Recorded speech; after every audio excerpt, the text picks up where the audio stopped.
अधूरी थाली, अधूरे सपने। एक तरफ बढ़ती अर्थव्यवस्था तो दूसरी तरफ अधूरी थालियाँ। कहीं बच्चे भूख से लड़ रहे हैं तो कहीं युवा अपने सपनों से लड़ रहे हैं। जहाँ ये पूरी दुनिया तरक्की की ऊंचाइयों को छू रही है, वहीं इसी दुनिया के किसी एक कोने में एक बच्चा रोटी के इंतजार में अपना दम तोड़ बैठा है। ये कहानी सिर्फ भूख की नहीं है, ये कहानी है मजबूरी की, बेरोजगारी की और उस दर्द की जिसे ये दुनिया सिर्फ आंकड़ों में छुपा देना चाहती है। नेशनल फैमिली हेल्थ सर्वे इस रिपोर्ट के अनुसार 35.5% बच्चे जो कुपोषित हैं, महिलाएं और बच्चे एनीमिया के शिकार हैं। NFHS 5 के अनुसार भारत का हर तीसरा बच्चा कुपोषण से प्रभावित है। ये सिर्फ प्रतिशत नहीं है, लाखों बचपन की अधूरी कहानियां हैं। ग्लोबल हंगर इंडेक्स ये रिपोर्ट बताती है हमें कि भारत सीरियस श्रेणी में आता है। 123 देशों में लगभग 100 दूसरे नंबर की रैंक में आता है। बाल कुपोषण और महिलाओं का पोषण मुख्य कारण है इसमें।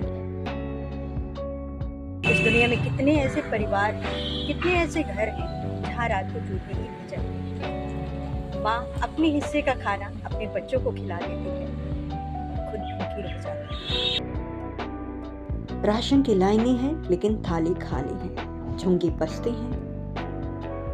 आर्थिक विकास की चमक के पीछे भूख अब भी दिखाई देती है।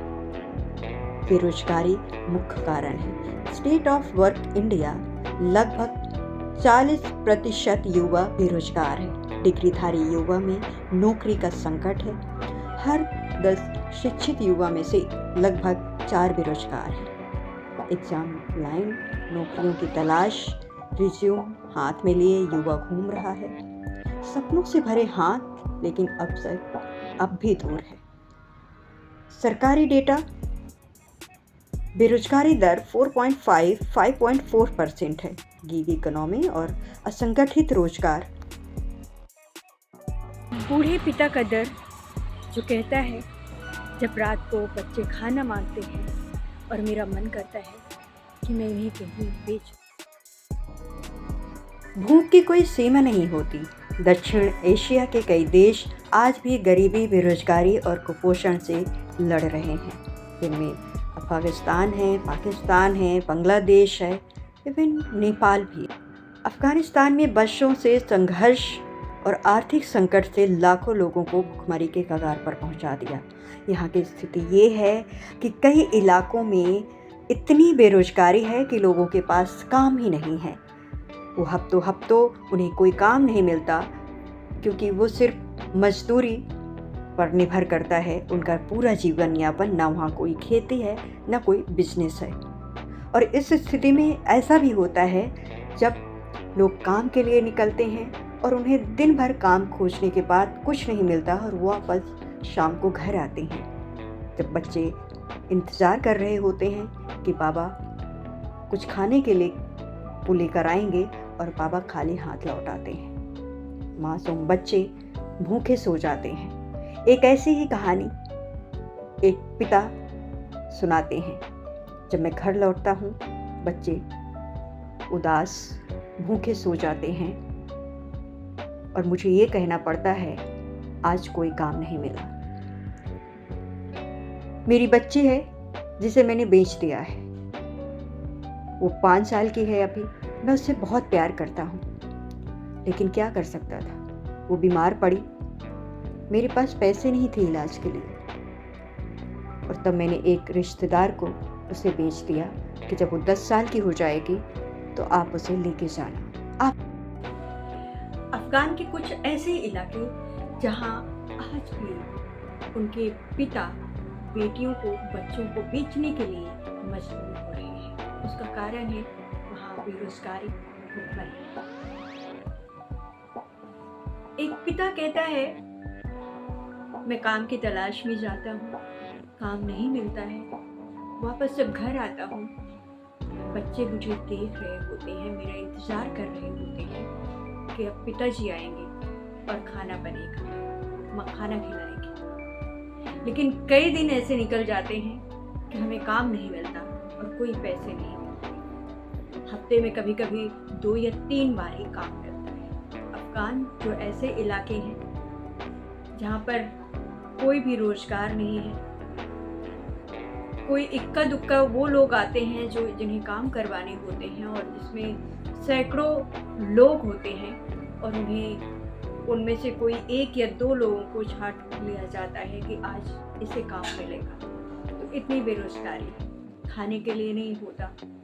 वो कहते हैं सुबह उस भीड़ में जब कोई बेकरी वाला अपनी बासी रोटियां, ब्रेड बांटता है तो लोग उसमें छीना झपटी कर लेते हैं और उस छीना झपटी में किसी के हाथ 1 आती है, किसी के हाथ 2 आते हैं और उसी में से हम बांट करके खाते हैं। वो कहते हैं कि मेरी बच्ची अभी 5 साल की है, वो बीमार हो गई थी। उसकी बीमारी के लिए हमने किसी रिश्तेदार से बात की कि उसके इलाज के लिए पैसे दें और उसके बदले में हम उसे उनके हवाले कर देंगे, उसे बेच देंगे। वो कहते हैं ये बच्ची मरने वाली थी, हमारे पास इतने पैसे नहीं थे कि हम इसे बचा सकें और उन्होंने पैसे दिए। हमने एक शर्त रखी कि जब ये बच्ची 10 साल की हो जाएगी तब आप ले जा सकते हैं और बाकी के पैसे दे दीजिए। वो कहते हैं मरने से अच्छा था कि ये कम से कम जिंदा तो रहेंगे। वो मासूम बच्चियों को देखिए जो अभी पढ़ने की उम्र, खाने और खेलने की उम्र वो बिक रही है। उनके जिस्म के साथ क्या क्या होता होगा। देश अलग हो सकते हैं लेकिन दर्द एक जैसा है। भूख, बेरोजगारी और संघर्ष, सबकी कहानी एक ही जैसी है। इन चेहरों की भाषा अलग हो सकती है लेकिन इनके सपने एक जैसे हैं। लाखों बच्चे जो रात को भूखे ही सो जाते हैं, उनमें से कितने तो ऐसे हैं जो सुबह आँख ही नहीं खोलते हैं, उनकी आखिरी सांस होती है बस रोटी के इंतजार में। मैंने कहा ना, ये खाना किसी के लिए शौक है तो वही खाना किसी के लिए ज़िंदगी और मौत की एक आखिरी उम्मीद बन जाती है।